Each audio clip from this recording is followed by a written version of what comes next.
3 में क्या बोला कि ABC नाम का एक आइसोसेलेस ट्राइंगल है हमारे पास बच्चों, जिसमें AB जो है वो AC के बराबर दिया हुआ है।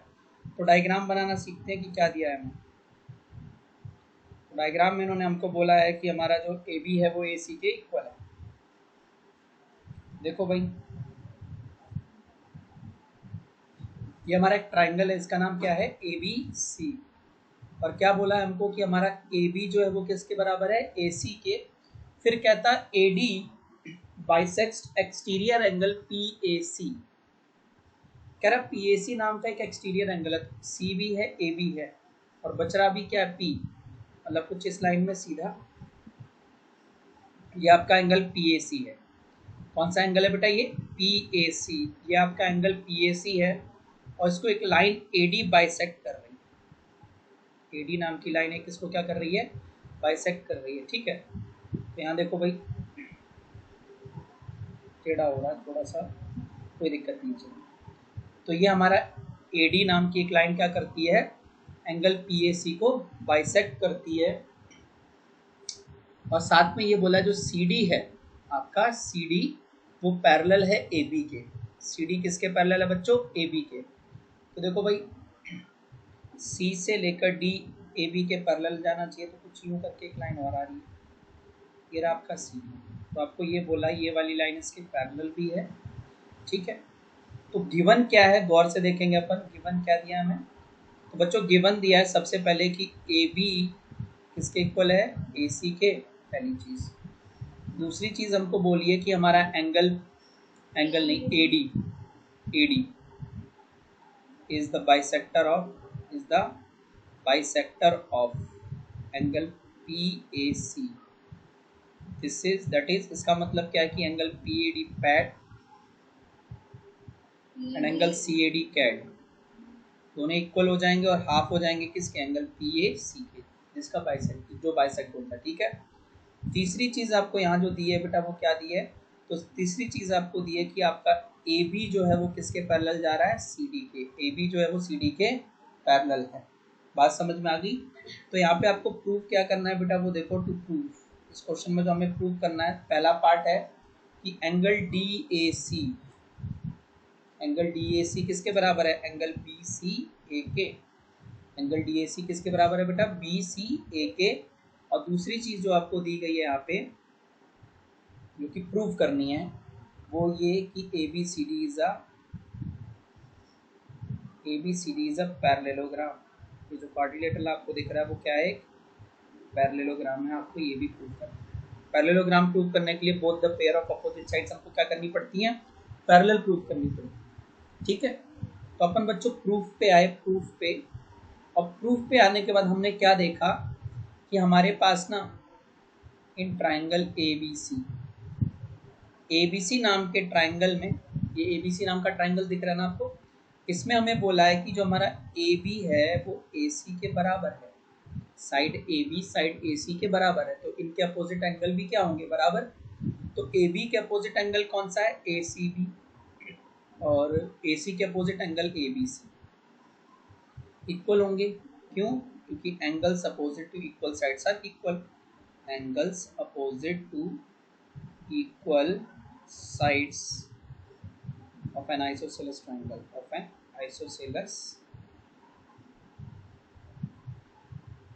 triangle are equal। इस वजह से कि अगर मैं आपको बोलूं कि आप थोड़ा सा ना ट्राइंगल ABC पे फोकस करिए सभी लोग, छोटा सा डायग्राम जो है ना मैं बता देता हूँ, रफ में एक छोटा सा डायग्राम बना देता हूँ। मैंने आपको बोला कि आप सब लोग ना अपनी अपनी कॉपी में, जो कि आपने नोट कर चुका होगा, तो ABC और ये हमारा PAC। अगर आप गौर से देखें तो मैं ये लिख सकता हूँ कि angle PAC is equal to हो जाएगा angle ACB plus angle ABC।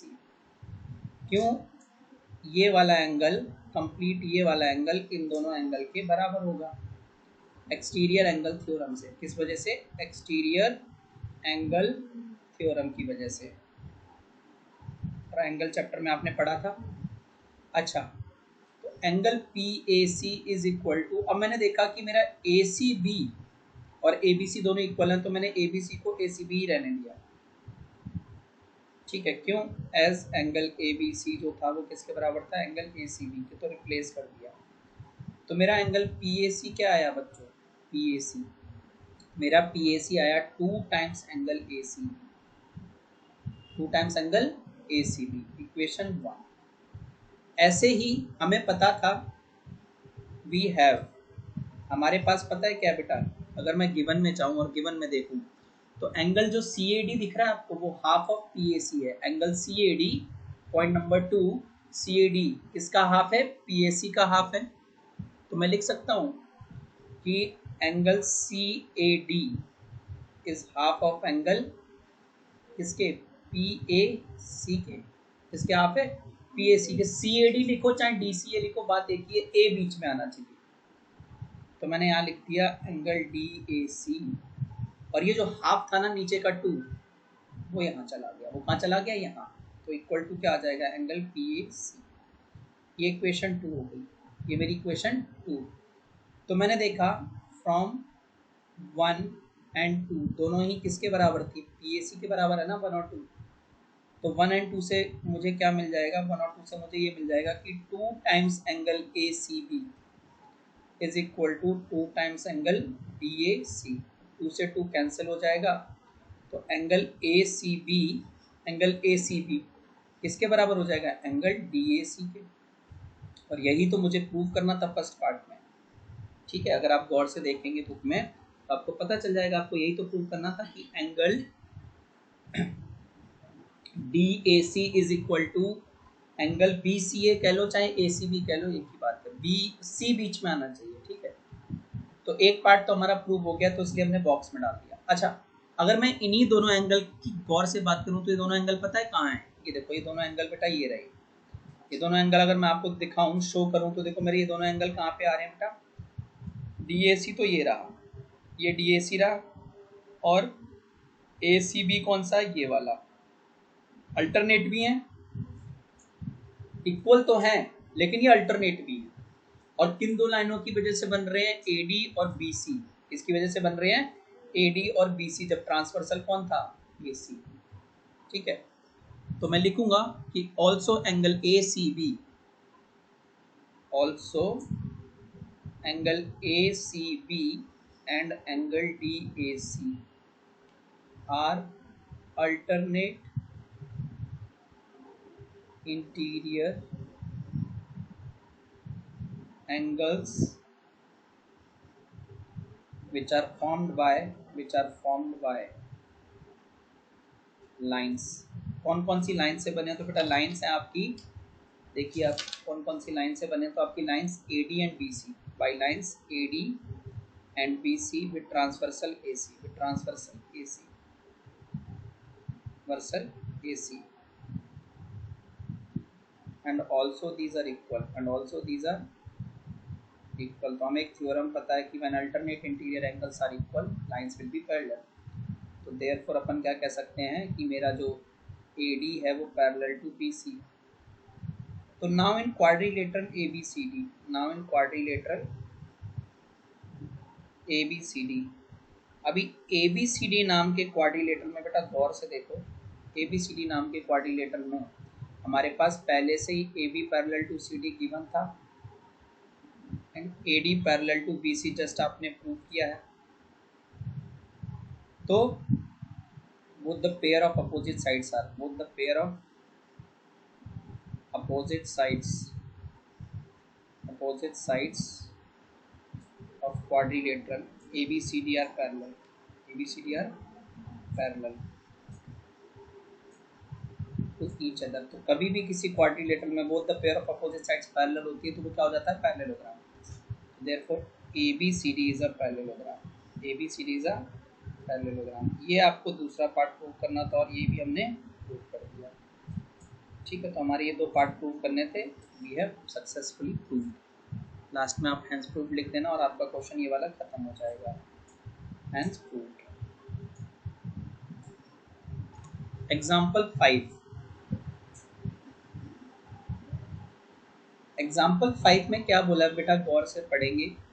पहले मैं डायग्राम बना देता हूँ आपको, फिर समझाता हूँ। एग्जाम्पल 5 में आपको ये बोला गया है कि आपके पास एक पैरेललोग्राम है, मान लिया मैंने उसको नाम दे दिया ABCD। क्या नाम दे दिया इसको? ABCD नाम दे दिया, ठीक है। ABCD नाम दे दिया और ABCD नाम देने के बाद में बेटा कह रहा है कि आपको ये बताना है कि इनके इस ABCD नाम के पैरेललोग्राम के जो एंगल बाइसेक्टर हैं, एंगल बाइसेक्टर है, वो एक रेक्टेंगल फॉर्म करेंगे। वो क्या करेंगे? एक रेक्टेंगल फॉर्म करेंगे। तो मैंने मान लिया कि ना, तो गिवन में सबसे पहले तो दिया है हमें, गिवन में सबसे पहले दिया है कि बेटा ABCD is a parallelogram, ABCD is a parallelogram. आगे ये नंबर 1। नंबर 2 पे क्या दिया है कि AP जो है, अब मैंने यहाँ से निकाल दिया AP, ये मेरा AP ले लो, ये मेरा AP है। तो AP is the bisector of angle A, bisector of angle A, angle A का बाइसेक्टर है। बाइसेक्टर है तो मतलब एंगल A के दो टुकड़े करेगा, दैट इज एंगल DAP।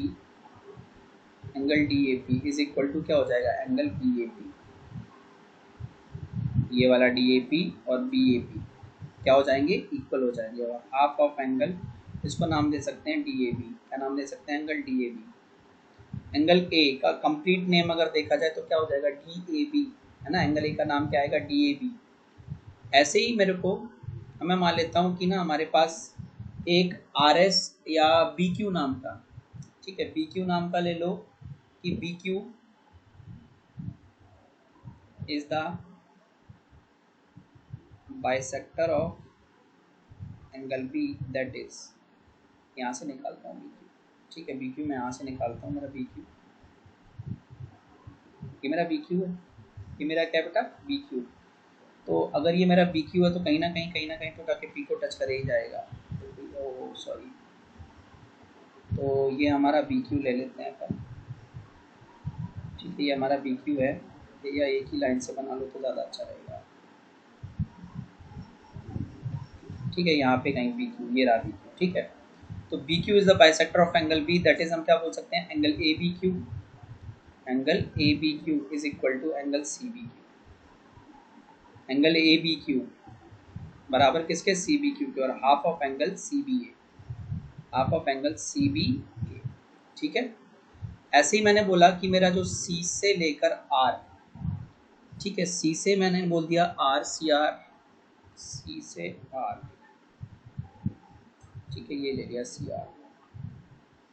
तो तीसरा लिखा CR is the bisector of angle C, is the bisector of angle C। CR angle C का बाइसेक्टर है, दैट इज, मैं बोल सकता हूँ कि angle DCR, angle DCR is equal to angle BCR, इसके बराबर हो जाएगा BCR और हाफ ऑफ एंगल DCB या BCD लिख सकते हैं। चौथा देखो बेटा, मैंने क्या लिया? एंगल D का बाइसेक्टर लिया। किसका बाइसेक्टर लिया? एंगल D का बाइसेक्टर। तो मेरा एंगल D का बाइसेक्टर मैंने मान लिया S है। कौन सा ले लिया मैंने? DS, ठीक है। कौन सा ले लिया बच्चों? DS। कुछ यूँ आएगा, ठीक है, कुछ ये आ जाएगा हमारा ऐसे करके। तो इसमें थोड़े से चेंज करने पड़ेंगे, तो बाइसेक्टर मिलेंगे ना तो गड़बड़ हो जाएगा, ठीक है।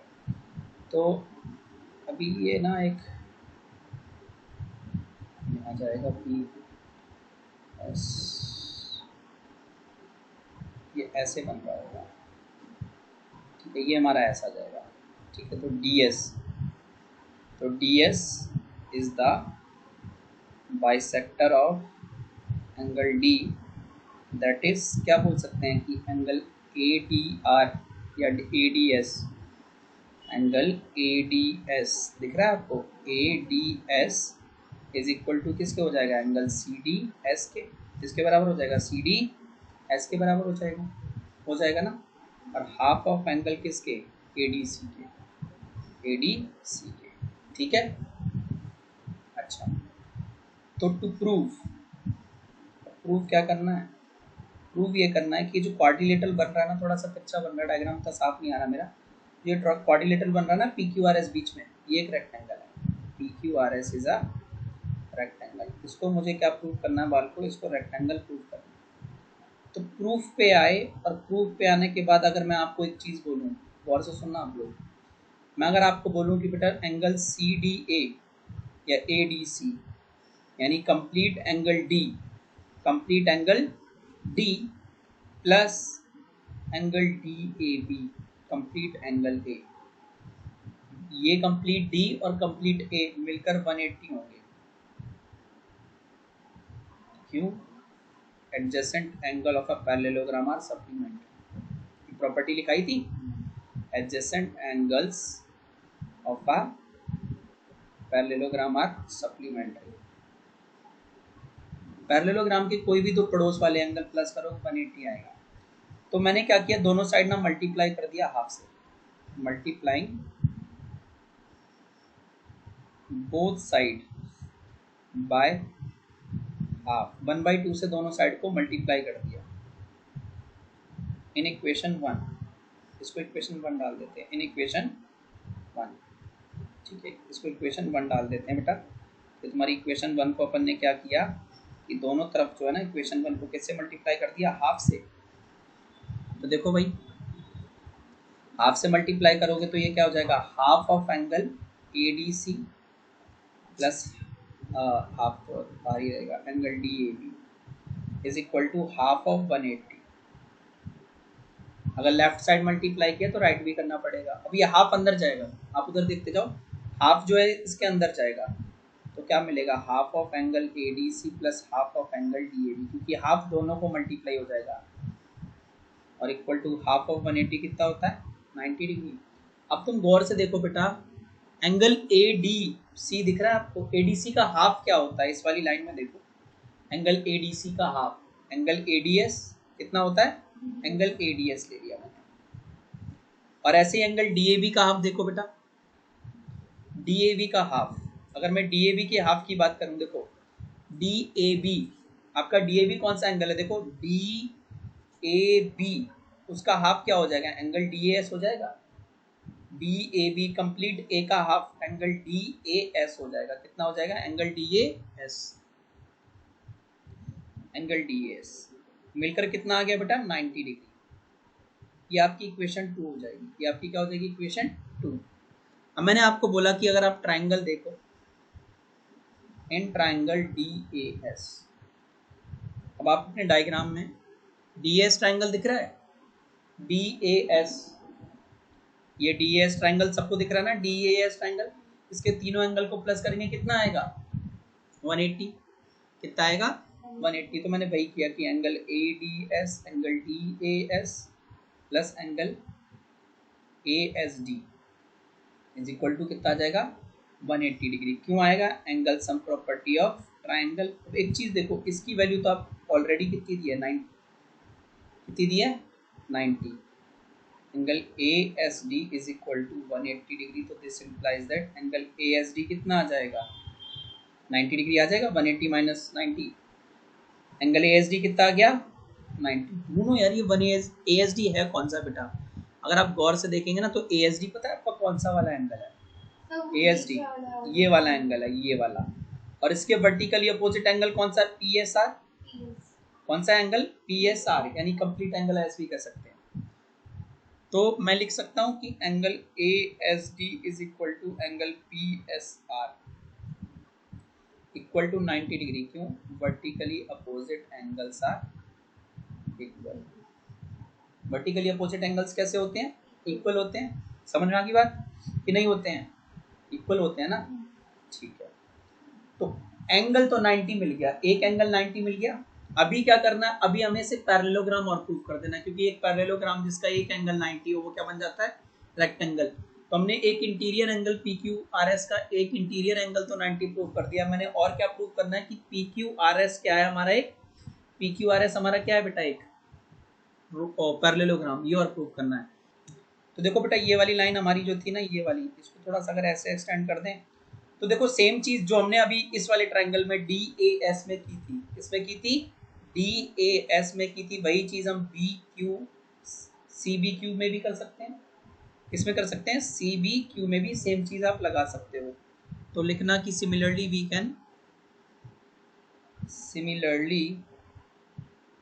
वी कैन प्रूव देखो बेटा, अभी आपने कौन सा एंगल प्रूव किया था 90, DSA, DSA 90 प्रूव किया, उसके वर्टिकली अपोजिट कौन सा 90 हो गया था, एंगल PSR। अगर मैं ट्राइंगल CQB लूं, कौन सा ट्राइंगल लूं, CQB, तो कंप्लीट एंगल C और कंप्लीट एंगल B 180 होता है, दोनों तरफ हाफ से मल्टीप्लाई कर देना, तो आपको पता है ये वाला हाफ इसका हो जाएगा, ये वाला देखो ये वाला प्लस ये वाला, ये 90 आ जाएगा, और 180 में से 90 माइनस करोगे तो एंगल QB कितना आ जाएगा, 90। तो मैंने वही लिखा है कि similarly we can prove angle CQB equal to 90 degree. CQB को कितना प्रूव कर सकते हैं, 90 डिग्री प्रूव कर सकते हैं। बात समझ में आई, CQB को कितना प्रूव कर सकते हैं, 90 कर सकते हैं ना। और तो हम लिख सकते हैं कि नाउ इन क्वाड्रिलेटरल